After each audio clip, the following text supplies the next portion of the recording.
The state of play was quite depressing, especially because there was a game that essentially opened the whole presentation that is just complete garbage. Concord. Now, I'm sure you've already heard about this 5v5 multiplayer game that's just getting completely buried and roasted online. If you look at the dislike ratio on the YouTube video for the trailer of this game, it's not looking good for Sony. And what's funny enough is that they spent quite a bit of time on this game. But the bad thing about this is not only does this game look garbage, it's another generic 5v5 multiplayer like Overwatch, but it also has a lot of DEI wokeness in it. Along with the character designs, it just looks like it's just. I don't understand what it is in video games nowadays when people are making these character designs that are just appealing to the diversity crowd, but they're void of any kind of diversity. These don't even look like any real human beings. They just look generic colored hair and persons of color and lesbian and LGBTQ characters that have no soul, no personality, no characters. But on top of that, there's pronouns in this game. Now, okay, yeah, there's pronouns. Pronouns are a regular thing, but not the way that video games are starting to use them, just like we saw with the whole Starfield fiasco with the fucking pronouns and all that. But this game is giving robots fucking pronouns, and I'm just tired of this stuff being interjected in it. Yes, there's he and him, she and her, and I think they and them. Before it was a sexual gender orientation, it was just a normal word to describe a human being. I just don't like this stuff. So Firewalk Studios is going to be making this. It's a subsidiary of PlayStation Studios, and they showed this game, and man, dude, this game's dead on arrival, essentially. Nobody wants this game. Like I mentioned, it's dislike bombed, and it's being roasted over the pronoun nonsense, the DEI character nonsense, and essentially just being a ripoff of Overwatch. So if you take all of the woke stuff aside that I'm going to be complaining about here for a minute, this game just does not look fun at all. And funny enough, they showed quite a bit of gameplay for this. Now, Fireworks Studios' Kim Kreenis, who's the director of IP, revealed that there's a whole bunch of characters on here, but the characters' name, its role, and preferred pronouns are listed for each one, including a robot in the fucking game. One Off, who's a robot, has pronouns in this game. My God. What? And even one of the characters by the name of Lark has undecided pronouns. So they have no preferred pronouns. So who knows what else this game is going to get into when you see all this Sweet Baby Ink stuff and all that. I think it's highly likely we're going to see transgender ideologies explored in this game. And yeah, especially when they describe that every character brings their own unique personality, skills, and wide ranging perspectives to the crew. To me, that's a big red flag of wokeness alert. Just look at the character designs. You can't tell me that there's not going to be some kind of weird trans narrative or LGBTQ agenda pushed onto this, right? So people aren't too happy about this. People are absolutely not too happy about this. You can see on Twitter, Brutus, the guy himself that started the whole Sweet Baby Ink Detected, says, so the fucking robot has pronouns in the next Sony game. Okay. And yeah, this is a bit much, guys. This is pandering.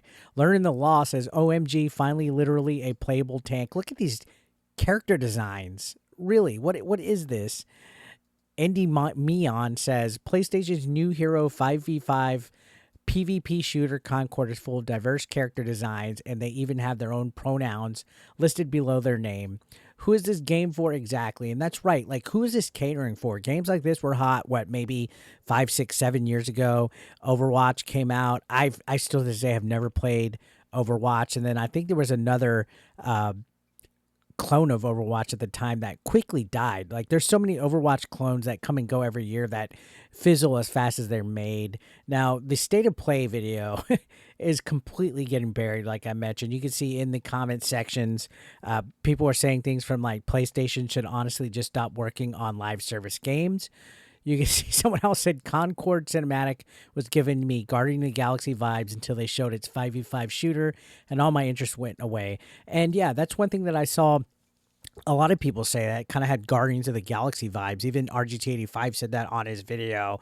But then you get surprised with what the gameplay mechanics are. And I could just tell you, this gameplay loop for this game, it looks totally generic. And it looks exactly like the kind of game I will never play. And I agree with the comment that said this exact thing. And you can see this just getting flamed. Sony understand we want games focused on single-player narrative, not multi-service games. And I'm okay with multiplayer games. I play Warzone, Call of Duty. I play Fortnite. You know, I've dabbled a little bit into Apex Legends as well. But when you look at a game that doesn't even look fun to play and has DEI and all sorts of like generic nonsense on it, it's just a hard pass, especially when it, you know, you have a state of play and people are looking forward to some real bangers for the PlayStation 5 coming out, and they open up with this. Honestly, it's just like, what are they thinking here? You know, yeah, I have nothing against multiplayer games, but you don't open your state of play with a lame duck like this, especially a lame duck that has boring character styles, you know, pronouns in the fucking game. Like, nobody's interested in this game. You can see all the comments are just absolutely roasting it, and we don't even know if this is going to be a free to play game or not. If this game is being charged like a full retail price, my God, they are screwing themselves in the hole. This studio is set for failure by making this game, unless this is a free PlayStation Plus game, and even then, I will never try to play this game at all. So, just being wrung through the mud, all this negative feedback here, and it's hilarious to see, honestly. I can't support this, you know. And yeah, a major part of this backlash is because of the diversity being pushed onto it with this weird looking cast in the video game. And of course, this pronoun nonsense. Because gosh, I'm just tired of that being shoehorned and everything. But this also looks like garbage. PlayStation 5 owners have been waiting for something big, like a big exclusive. And this is just disappointing. And again, we don't know if this is going to cost money.